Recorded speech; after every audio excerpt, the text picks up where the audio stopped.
Fishful Thinker is brought to you by Berkeley, your fish, our science. Abu Garcia, fish to win. Sportsman's Warehouse, gear up for unforgettable. All right, guys, so we had gotten a little bit away from fish, so we turned around, went back down the dam the other direction, as you can probably tell by the blasting morning Colorado sun. And we are back around fish again. So, yeah, I got that one though. And all you gotta do is wind into those guys. You'll notice I didn't even set the hook. Ooh, that's a nice one too. And I love it when they jump like these guys do. And I'll let him burn here, burn himself out just for a minute before we try to get him up in the boat.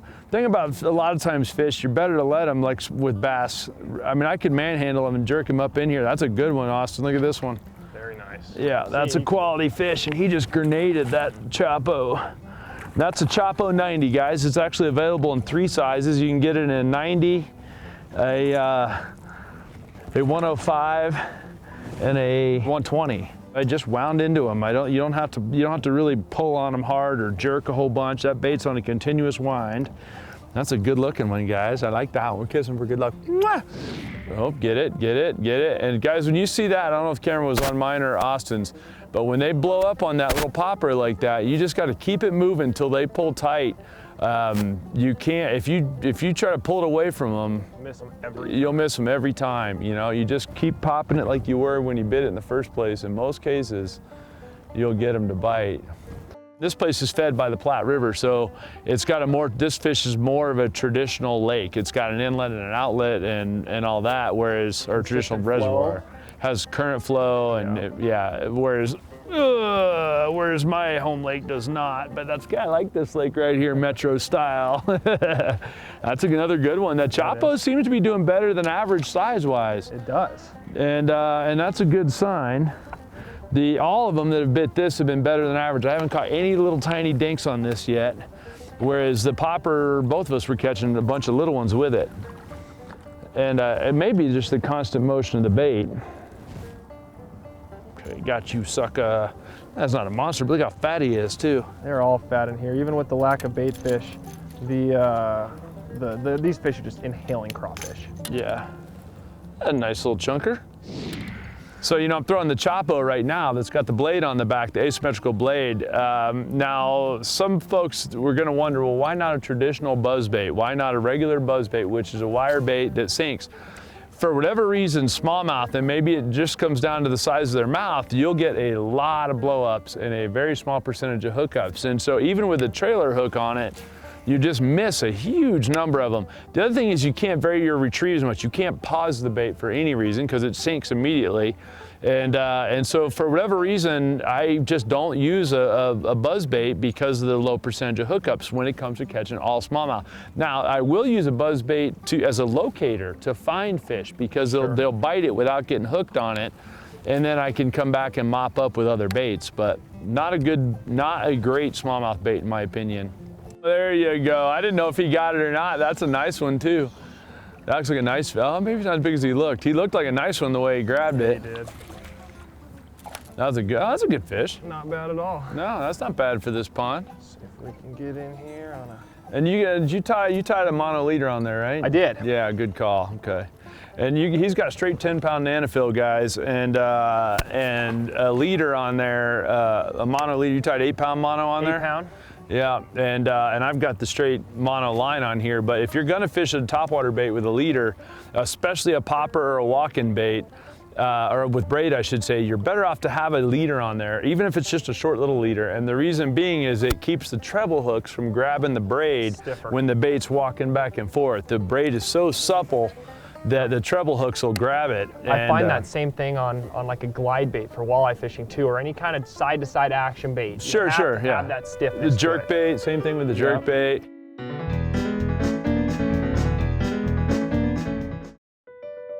Fishful Thinker is brought to you by Sportsman's Warehouse, gear up for unforgettable. Lowrance, find, navigate, dominate.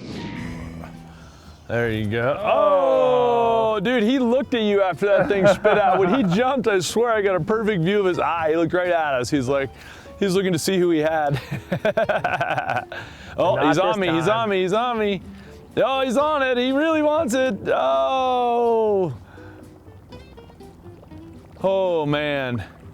So perhaps it's time to get a bait out to throw right back to those guys.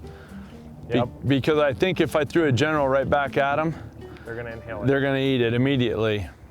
I'm setting up a wacky rig for a throwback bait for the topwaters we used on this morning's show, and I want to show you a really good trick that I use for it. I use a piece of shrink tubing. You can see right here, it's just heat shrink tubing, 3/8 inch heat shrink tubing, and it will shrink. It's made for electrical connections, and it will shrink when you put a lighter to it. So I took a pair of scissors, I cut a little tiny piece off the end of it, I put it around my Maxent General right there, and then I shrunk it on there with a lighter. And what that does is give me a place to put the hook through the bait so the lure won't tear. Now some guys use an O-ring on there, you're still gonna lose some baits. If you stick the hook just through the middle of it, you're for sure gonna go through some baits. But if you use the shrink tubing, and then my little Fusion 19 Wacky Rig hook right here, now I can put this through the middle of the shrink tube, and the shrink tube's so tough it can be kind of hard to even get the hook through. Now the hook comes out the other side of the shrink tubing, I put it on here like this, and now my bait will never come off of there. No matter where I throw it or how I throw it, that shrink tubing will hold that hook and it will keep me from tearing the bait. It'll save you a ton of money in the long run and make your baits last a lot longer. It works really good if you're skipping them around docks and stuff like that as well. So it's a good trick, save you some money. Now let's go catch some fish with it. Are you kidding me? Okay guys, so I just had one that missed right there. So I'm gonna get this bait up and out of the way in a hurry. And I can still see the rings where he was. And we'll put that right there and see if he'll get it. I might not have been as quick as I should have been about that, but we'll see if he'll get that throwback. And what I mean by throwback, the whole key is, you know there's a fish in the area and you know he's excitable. The question only becomes, got him. Just like that. That's why you do that, guys. I want to point out, that's why we throw the throwback. Doubled up. And you got the popper still working. And so I literally threw this bait right back to the fish that just missed. And just like that, we are in the money. And I just showed you how I rigged that about 30 seconds ago, guys. In real world, no matter how this looks edited, I just rigged that for you about 30 seconds ago. And that's on 8-pound Trident 100% fluorocarbon XL and a little 1/0 Fusion 19 Wacky Rig hook. And I got that sucker. He ain't coming off of there. What'd you get? About his twin. Oh yeah, there you go, the matched pairs. Welcome to Chatfield Reservoir, right? This is actually gonna be a little less than 2 full hours of fishing, and we've probably caught 25, maybe more smallmouth, plus a bunch that we've missed and jumped off. There you go. Oh, he did want to play. Yeah, he still wants to play. Yeah. All right, it's, Ooh, there's. And the bone color, in my mind, is one of the coolest colors. Man, that little hole's loaded with them. The same spot we sat before. Almost exactly. Yeah, you are gonna run out of diapers. So I will say you called it, as far as the numbers go, exactly right, Austin, that the bone-colored bullet pop in the smallest size, the size 60, would be the one to catch the numbers. We can gracefully get him off. If you catch 12 inches in here, you're doing all right. Austin, that's as good a place as any to wind this show down with that giant Chatfield monster right there. All right, guys, here's the topwater baits that worked for us today, or the only ones we threw. Austin told us bone color would work, and he was correct. So there's 3 different versions of a bone colored bait. Austin's got the Bullet Pop 60 right there. That's bait that for sure did the heavy lifting as far as numbers. The small fish, the big fish, and everybody in between bit that one. Yep. The Jaywalker I have right here did the least amount of damage today, which is a little bit surprising. I think that has to do with the bait fish population that isn't in here. I associate a walking bait typically with shad in a lot of cases. Still got us some bites, but not as many. And then the Chapo, this is a number 90 Chapo right here, also in the bone color, had a really high average size.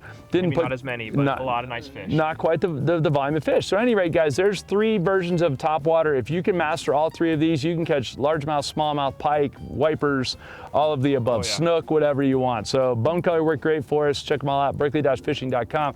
If you want to go on a guide trip with Austin here, it's walleye93@gmail.com. You guide here, Cherry Creek, some other places. I do. We're gonna take him, make him go guide us for some walleyes right now here on Chatfield. And that's a hint, guys, because next week's show is gonna be the walleyes that we hopefully go catch right now. We're gonna go look for those right now. And we'll see how that works. You can join the conversation on social media at Fishful Thinker across all platforms. Otherwise, we hope you'll tune in and we'll see you next week. He just grenaded that Chapo. It just wound into him. You don't have to really pull on him hard or jerk a whole bunch. That bait's on a continuous wind. You need to stay calm, Danger. Look at him go. You know, oh, now they're on the popper. I was probably in your way of your hook set there. Sorry about that. I was looking at a face full of veracity there for a second. I tried to hold back a little bit I saw that. Damn, I want to point out Austin wore his new boots for today's show. That's how you know he's excited to film with you. With a pop, blah, blah, blah. Let me try that again. All right, guys, I'm gonna show you. Okay, one more time. Nah, I'm done. I don't like where I'm going with that. I think you can cut for a minute.